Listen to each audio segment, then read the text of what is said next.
He is a god of the game. It's almost September, people. That means, yes, Ganesh Chaturthi. Oh, sorry, Champions League, guys. Is Messi the answer for PSG to beat City?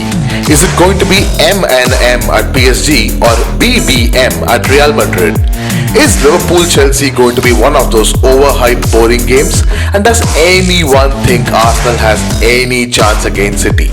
After winning a memorable test at Lord's, we were led down by some irresponsible batting by two of our batting mainstays, Shami and Bumrah. And we have a medal alert in the Paralympics. Let's go! Absolutely world class.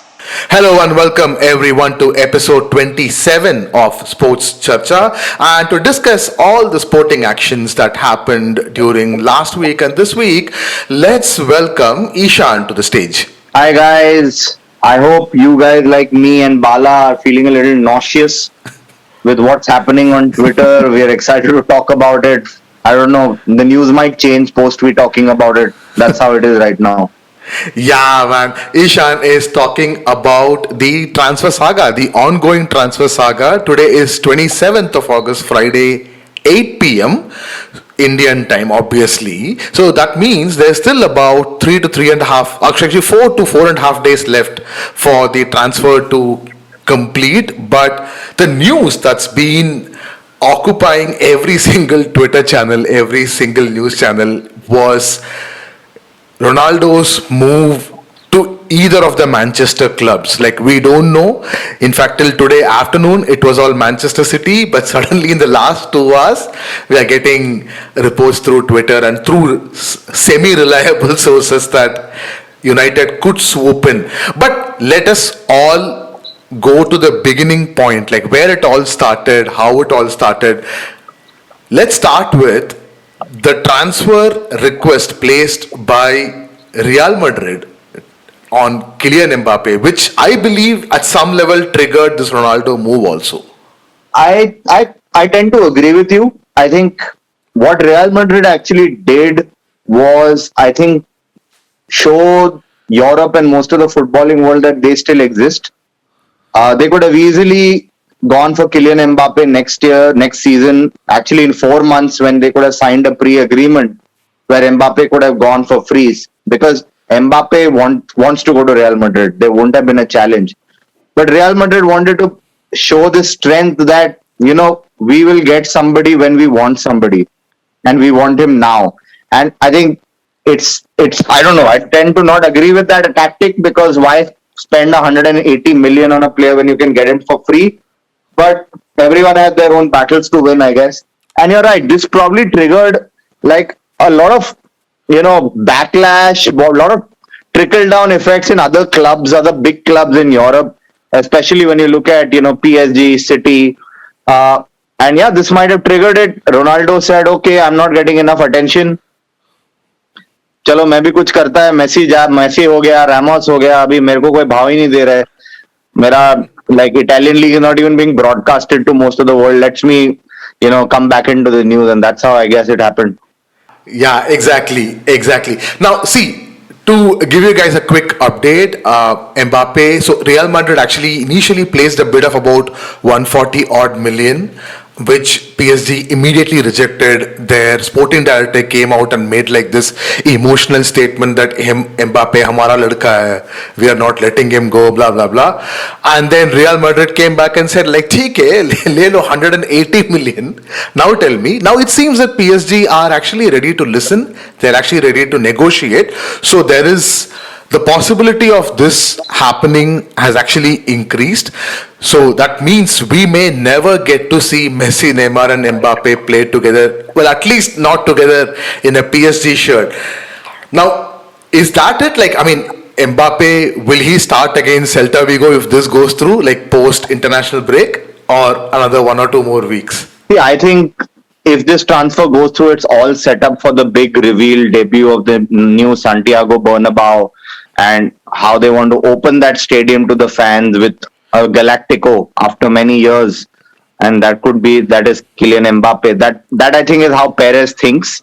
And as you said, that game is against Celta Vigo. That could happen. It's a very likely possibility. But, you know, I don't know, man. Like, if I was in Mbappe's place, I would have stuck around for one season. But then again, I think Madrid, if you look at it very like in a different angle, Madrid might have been a little insecure that what if he started liking playing for PSG with Messi? What if he suddenly renews his contract just because they won the Champions League or had a gala of a time? So I think that's another angle to look at.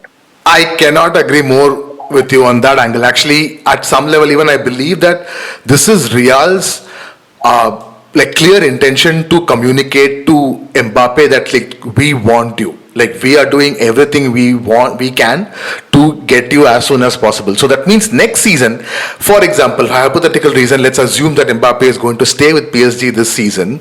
That by the end of next season or during this season, he won't get into a new contract with PSG. So if not this season, they have put their marker down, and so that means Mbappe will move to Real Madrid either this season or next season, but that's happening for sure. Now moving on to Ronaldo's move to one of these Manchester clubs. We started off with that, but then we had to talk about Mbappe. Now Ronaldo's move to Manchester initially was supposed to be City. Now looks like it could be United. Now, do you think that United triggered this only because that they just like it's a PR disaster, or does it have any sporting merit to this? I'll be very honest. I feel a little sad for Ronaldo. You know, he is one of the goats, and he's put himself in a very sticky situation where not too many people want him right now. As yes, the pandemic, not too many clubs want him. But when you look at it from United squad, do they actually need him? Yes and no. Yes, because if you look at what happened last year, the fans are not their biggest fans right now. In a way, they are not actually fans because of the revolt, etc. But getting a marquee guy, a legend, to remind the fans of the good old days of United, nobody else other than Cristiano Ronaldo. You're gonna replace, meaning Messi is gonna lose out, like the record is gonna be broken for jersey sales if Ronaldo comes to United. So there's a lot of that aspect as well. And I was talking to a friend today. It was pretty interesting, right? Like you look at all the other back things that go on in the background. PES and FIFA, those console games, right? Juventus have a exclusive contract with PES, which means that on FIFA they're not even a club. Ronaldo has always been a FIFA guy. He gets a lot of money from EA Sports. Now coming back into a exclusive FIFA club like a Manchester United, it makes a lot of sense in terms of money. So those are aspects also I think it could be interesting angles to look at. But, he's going to bang in goals, right? He's going to get you 20, 30 goals, but it's all about Ronaldo. It's not like a Messi where it's all about the team. It's all about Ronaldo. I can't picture Ole Gunnar Solskjaer having the balls to substitute him in the middle of a game when he's 2 goals up and going to score a hat trick, but then say, no, you need some rest. I don't think that's happening. Yeah, this transfer season has been crazy. We have been telling you about this for the last 3-4 months, but finally it's happening. There are too many transfers. There are a lot of small transfers going on. Now, what we'll do is we'll stop talking about transfers right now, but during the next Thursday episode, we'll do like a one mega transfer roundup, try to talk how well the teams have done in terms of transfers or selling players and buying players, because next week is anyways an international week, so we won't have midweek games. So Champions League draws happened yesterday. Yes, usually it happens on a Friday. This time it happened on a Thursday because this time we have 3 competitions, not 2. There is a Conference League also that has stepped in. Now the Champions League draws were interesting. We were watching it on Sony 10. I was watching it on Sony 10. Actually, I didn't even know it was happening until I saw your WhatsApp message on the group. Now talking about the groups, some pretty interesting groups, huh? I couldn't see a group where 1 and 2 is so far apart. Which group you could say like 1 and 2 is so far apart? Maybe Sporting Club and Borussia Dortmund, that group I might say. But every other group has been pretty intense and pretty close. Which one you think that is more exciting? See, obviously, let's start off talking about the 2 potential group of deaths, right? Group B and Group A. Group B especially. And, Atletico Madrid, Liverpool, that's a revenge. Liverpool have always, found it very difficult to beat Atletico. In fact, they haven't in the last couple of years. You add Porto to that. You add AC Milan. And I saw Gabriel Marcotti make a very interesting point. Everyone is excited about Group A, but Group A has 0 Champions League titles. Wow, very interesting. When you look at Group B, it's stacked. Yes, Atletico is not a Champions League winner, but they've been in the finals twice in the last, decade or so. But look at Liverpool, look at Porto, look at AC Milan. Those are a lot of Champions League titles in those groups. So I'm very excited for both these groups. But I think there are other groups which are very interesting as well. If you even look at the group with Lille, Sevilla, Wolfsburg, those are really exciting teams, and Salzburg as well in that group as well. Those are attacking teams. It's going to be very exciting to watch those teams play. Madrid was a bit of a bummer, meaning I don't know how I think Bala, you were saying yesterday, it's so confusing how they make draws now, and they, with all those permutation combinations, they still manage to get the exact same group of last year minus Borussia Mönchengladbach, who actually tweeted saying, miss us. Yeah, and what a story for this FC Sheriff Tiraspol, the first ever Moldovan club, and in their first ever Champions League season, they are going to go and play against the biggest Champions League club ever, Real Madrid. I mean, that would be a moment for all those players, the coaches, and the staff. I mean, that will be an incredible feeling. And it will be a very incredible moment when Madrid lose to them, because I think that's going to happen as well. But what other group interests you? What about the Barcelona group? What about the Chelsea group? Well, Barcelona group is interesting. Bayern, Barca, Benfica, and Dynamo Kiev. Agreed that Bayern are not as strong as the Bayern we saw 2 years back under Hansi Flick, but hopefully Barca play better. I mean, I don't think Barca will win the contest between Bayern and Barcelona, but then at least they won't be an 8-2, hopefully. The other ones I would think that is interesting is Chelsea, Juve, Zenit, and Malmo. That's again, is not interesting in terms of the 4 teams. It's interesting in terms of Chelsea and Juventus. Juventus under Allegri without Ronaldo could be a different team altogether, whereas Tuchel under Chelsea under Tuchel has been really good with Lukaku in. That could be a very interesting matchup. We will again see Lukaku versus Chiellini and Bonucci. So we have one more chance to live through that. Manchester United got a much easier group. That's very disrespectful to Atlanta and Villarreal. They've got a good group, but this is a group United should win. If they don't win this group, then there should be serious questions asked to Oli. Yeah, but if you look at history, United have known to screw such situations up. They've not made life easy for them. If you remember a couple of years ago when they blew it against Besiktas, when they had to, it was an easy game for them, and Dembaba, who was 40 years old, scored against them through one goal. So anything can happen. But yeah, if you ask United, would you like to take this group? I think they would have, without batting an eyelid, said, I'm good with this group. So yeah, actually it's not Besiktas, it was Istanbul Başakşehir. Alright, so Champions League draws are over. The games are starting on 14 September. So that's in 2.5 weeks time. We'll start watching Champions League, guys. So it's back. Moving on to the second European format, Europa League. Their draws happened today evening. Now there's a slight change in Europa League, so I'll just give you a slight hint of what's happening. So Europa League usually have 12 groups with 4 teams each. So that's 48 teams play in Europa League, and 2 teams from each group qualify to the next stage. That's 24 teams. And then what happens from Champions League group stages, all the third place team will join these 24 teams. So they become a 32 team competition, and then they have round of 32, round of 16, round of 8, so on and so forth. So that's how it was happening before. Now because of this Conference League, they have made a slight change. Now Europa League now has only 8 groups, whereas the winner of each groups will guarantee go to round of 16. They won't have to play that extra game which they used to in the earlier years.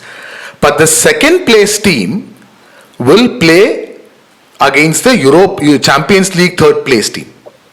So that will be a knockout. I have no idea what you just said. That is really confusing. Okay, very simple. Champions League third place teams in the group will play Europa League second place teams in the group as a knockoff round before the round of 16. Anyways, like you will get Got it. it. It'll all be very You could have clear. said that in English. Sorry. You could have said that in English. Sorry. Anyways, all this will be very clear when you start watching it. Okay, now getting onto the groups, like we all know Leicester City is there in it. They are up against Napoli, Spartak Moscow, and then there is a Polish team, Legia Warsaw. But yeah, Napoli, Leicester City, great contest. Rangers have Olympic Lyonnais, and then we have, what other English teams are there in this? Oh, West Ham. West Ham has Dinamo Zagreb.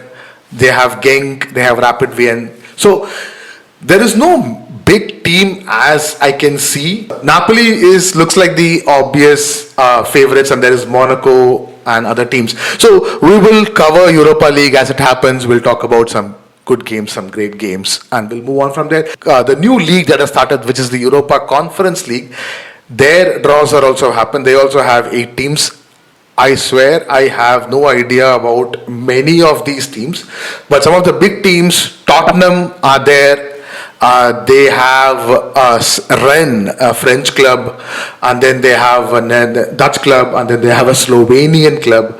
Roma, Mourinho's Roma. Mourinho trying to be the first ever manager to win all 3 European trophies. So they have like fair. I would put it against Mourinho to win it, by the way. Definitely. Just another record Mourinho will have under his belt. I'm pretty sure he would have talked about this right from the day one he entered Roma to his players, that we are winning Conference League, we are winning Conference League. So definitely he's going to go for it. So it'll be a great contest. I mean, hopefully it'll be a great contest because you have a lot of smaller teams playing. So hopefully there'll be more fun, more goals, and more action.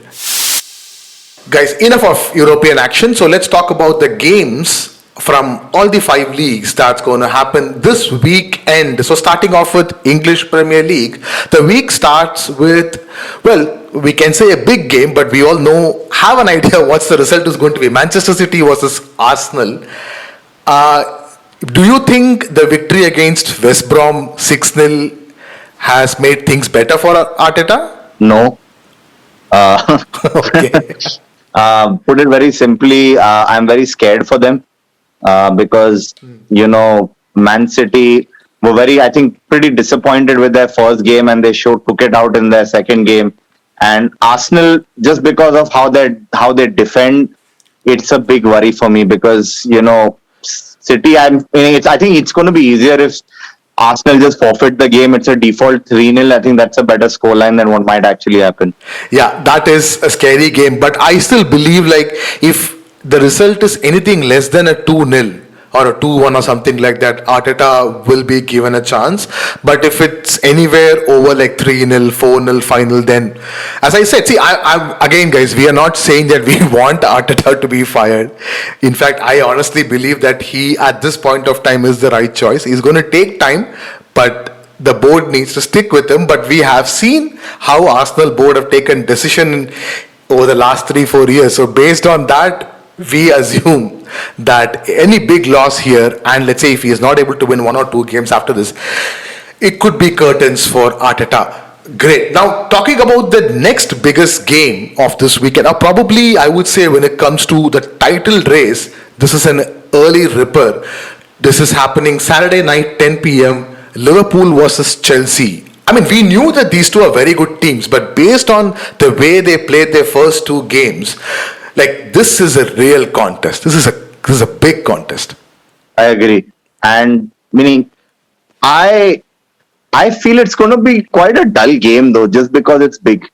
What do you think about that? Like, I mean, normally, these big games, everyone, they've been build-ups, etc., and they somehow turn out to be anti-climaxes. I think this is going to be one of those, because they're going to be playing safe. Do you have any other thoughts on that? I actually concur with you. Like, I was expecting, like, it could be a 1-1 or a 1-0 or a 2-1. Like, the craziest it can go is 2-1. I don't see either of the teams conceding more than 2 goals. I mean, 2 is like a lesser possibility, I would say. No, really. It could be a tight game. Now, see, Liverpool with Van Dijk back have looked solid in defense, but, like, yeah, Norwich, not a great test Burnley with Chris Wood and Ashley Barnes, okay. A decent test. I mean, they're still physical players, and Van Dijk and Matip were able to handle them pretty easily. But Lukaku is going to be a whole new challenge. So this is like the acid test for Liverpool's defense. If they can manage to contain Lukaku, that would be a great encouragement for Liverpool. But I believe both the teams, as you said, could settle for an early draw because nobody wants to get into the international break with a loss. So that will be back in everyone's mind. So I'm expecting a draw, either a 0-0 or a 1-1 draw. Now, any other games, nothing big. Tottenham, Watford, not a big game. Wolves, Manchester United. I am still going with United to beat Wolves. Other than that, no other big games. Now, I won't discount that game, Bala. Which one? Wolves have always proven to be a little tricky for United. I wouldn't put it past Wolves to cause an upset as well. So that might be a one to watch. Great. Now, moving on to La Liga. This weekend, Real Betis is playing Real Madrid. Now, Betis has been a bit of a thorn in Madrid's foot for a while now. So this could be an interesting game to watch out for. Hey, is Pellegrini still the manager of Betis? I'm not sure. I think so, yes. Oh, great. So yeah, as I said, Betis is an interesting game. Betis is an interesting team actually. They have been like that for a while. Atletico Madrid are playing Villarreal. Now this could be an interesting game. Unai Emery versus Diego Simeone. Both are very tactical, very physical, very defensive. So this could be a very, very interesting game. Other than that, Barcelona are playing Getafe at home. Getafe drew both their first two games. So Barcelona, after a draw against Athletic Club, will be looking for a win. Other than that, not many important games are going on. Moving on to Serie A's games. This is their week 2. So not many big games are going on right now. Like Inter Milan are playing against Hellas Verona. I mean, that's happening tonight, like 12:15 a.m. So that's the second game of this weekend. Fiorentina is playing Torino. Genoa playing Napoli. Juventus, for the first time in 3 years, will be playing without Cristiano Ronaldo, or first time in 4 years, maybe I got it wrong. Anyways, first time they'll be playing again without Cristiano Ronaldo. So that is that with Serie A. In Bundesliga, we have a game tonight, that is Dortmund versus Hoffenheim. So this could be a tricky game. Hoffenheim, as we have discussed before, they are like this corporate team, but they are one of these teams who in their day can cause a lot of problem, and Dortmund must need a win. A loss or a draw will create a lot of problems for them. Any other interesting games you see on Bundesliga, Ishan? Wolfsburg versus Leipzig. What do you think? That's a good game because Wolfsburg have really if you look at Wolfsburg in the last couple of seasons, not including the last, they were very close to getting relegated, except as well, at least 3 seasons ago, and they've really had a tremendous resurgence. And they're a great, very German team actually. If you look at the top German teams right now, they are very non-German, attacking, flowing teams. But Wolfsburg actually have taken it back a little. They're very solid in defense, very strong defensive midfield, and they keep it very simple. So it's going to be a very interesting game because it's almost a battle of different, ideologies in football, which is always fun to watch. I just want to mention a couple of points, one point about Dortmund. Why this game is very important for them, because they've got a very young squad, but this is that time where they have to show Germany that they are a challenger to Bayern Munich, because it's getting a little ridiculous. The imbalance in the Bundesliga. Every single league has now had a different champion other than the Bundesliga. So I think Dortmund really have that kind of pressure as well to get rid of.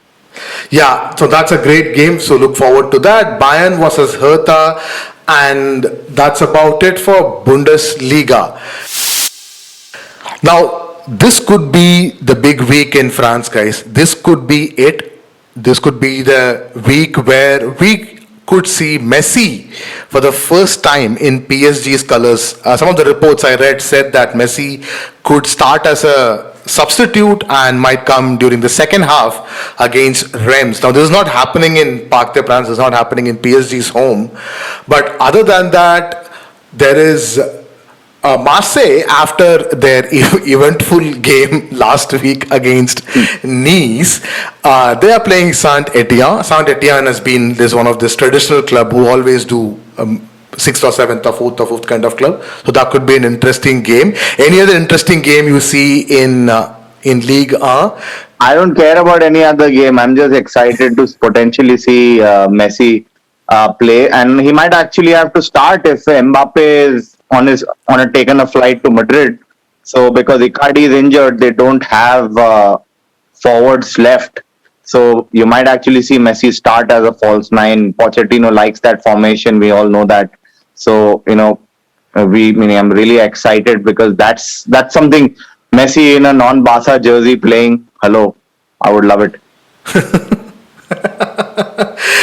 Great. Now, guys, what I saw today morning was Ligue 1 could also come to India through Voot. Now, Voot, suddenly has taken over Serie A, has taken over La Liga, has taken over Ligue 1. I don't know. I saw news that Ambani wants to get into sports broadcasting. So maybe this is their first step. Great. So look forward to that, guys. The news is not confirmed yet, but we'll get a confirmed news on when and where it's going to get telecasted. What definitely is certain is that Gerard Piqué is making a lot of money because he bought the rights to broadcast Liga in Spain. So he's making the right business moves and heading in the right direction for presidency. Well, India had a horrible day. Talking about the Indian Test cricket team had a horrible day yesterday.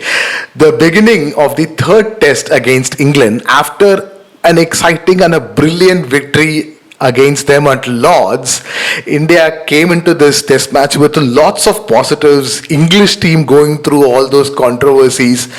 We win the toss finally. Kohli win the toss for the first time in I don't know how many days. But get out for 78, win 40 overs. See, this has to be poor batting. See, props to Anderson, props to Robinson, Overton, but this is substandard batting. But it almost it's like a reverse series of what happened in Australia, where India in the first test match collapsed and then did those amazing comebacks. It's almost ulta right now because India had literally one of the most unforgettable games in the last test. And to do this, and when you look at, I saw the wickets, obviously James Anderson at the age of 40 still doing what he does. The wickets, the way Indian batters got out was disappointing. The one that really stood out for me was Rohit Sharma, who probably, if you want to get him out, just keep bowling him a short ball.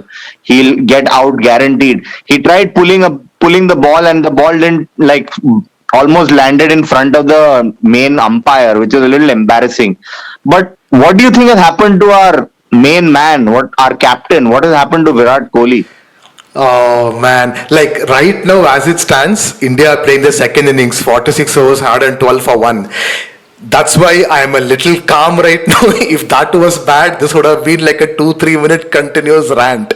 But either ways, Kohli has been extremely disappointing. The last century he scored was against Bangladesh, I think back in some November 2019 or something. I think it was a pink ball test. I think that was the last time he scored a century. I agree, Virat Kohli has set himself some ridiculous standards, but this is way poor. He should take a hard look at himself, and someone need to start asking that question, that what does he do to deserve a starting place in this test 11? He is not contributing anything with the bat. Okay, he makes some smart captaincy choices, but I believe Ajinkya Rahane is a better on-field captain, and I also believe Rohit Sharma has a better tactical nose than Virat Kohli. But it's just very unfortunate that I thought our Indian cricket has moved on from those star culture. The treating cricket as kind of God, but we haven't. Still Kohli, no one wants to talk about it. Not, I mean, it's not just us. I mean, back in the studio also, I didn't see Gavaskar or Harsha Bhogle or anyone posing strong questions against him. So something needs to be done. His confidence Let's is put it very. this way: they can't do that because they're signed by the BCCI, and they can't make those statements. If Harsha Bhogle was out of commentary for a couple of years because he made some similar statements. So, but I think you're completely right, and I agree with you. Like, imagine if Rohit Sharma was the captain and he had really bad, like a really poor run of form. Would the same credit in terms of time and patience be afforded to say a Rohit Sharma or even a Ajinkya Rahane? Kohli is just, I think, Kohli now resembles more of an attitude of Team India than actually his performance on the field. I don't see Ajinkya Rahane as a captain leading a team of aggressive India, in your face India. Similar, and same goes to Rohit Sharma. I think the attitude has now connected and has almost become like a label for Team India, and the results are obviously working for us. So I think that has made a lot of decisions go in favor of Kohli. But for how long, I don't know. We have such a great bench in terms of batting, waiting to be given an opportunity. He has to buck up. Like, there is going to come a time where questions will be pointed at him. Even Dhoni at the fag end of his career was asked questions. So there will come a time, and I just hope that's not too soon, because Kohli is Kohli, man. Like, Kohli is the best batsman when in form. And I think you made a very valid point. The standard he set himself is so high because I think he had the longest purple patch in the history of cricket. Yeah. And for that to go downhill so fast, I think a lot of people, including both of us, are not used to it. Yeah, hopefully we turn this around. I mean, right now, as it stands, it's looking better. I mean, we still have to overcome 238 runs deficit to at least make England bat again. And we're talking about day 3, session 3. So there's still 2 full days and a few overs left. Hopefully, we get out of this alive. Paralympics 2020, we have a medal alert, guys. Bhavina Patel, I hope I'm pronouncing it right, sorry if I'm doing it horribly wrong, has qualified to play in the women's table tennis category semi-final. So that's a medal assured.